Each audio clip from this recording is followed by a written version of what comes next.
students of class nursery, it's your Bengali class work. So let's start our today's class work. আজকে আমরা স্বরবর্ণের হ্রস্ব আর দীর্ঘ এটা শিখবো, ঠিক আছে?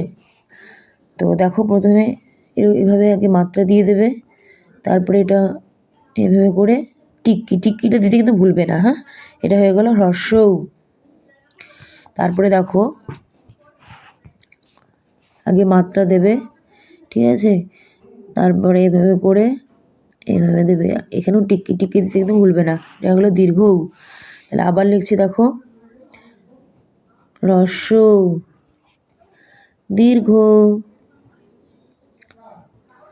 ঠিক আছে। আবার দেখো হ্রস্ব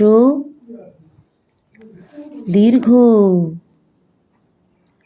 এভাবে করে সুন্দর করে আস্তে আস্তে করে লিখবে, ঠিক আছে। হ্রস্ব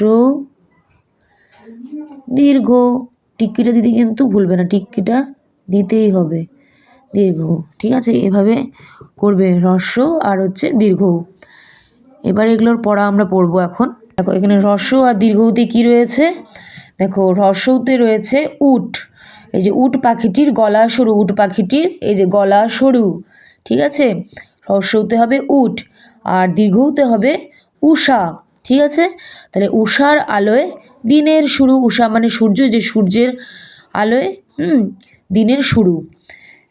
তাহলে আবার পড়ছি, হ্রস্বতে উট পাখিটির গলা সরু আর দীর্ঘতে উষার আলোয় দিনের শুরু, ঠিক আছে। এভাবে সুন্দর করে পড়বে। Thank you.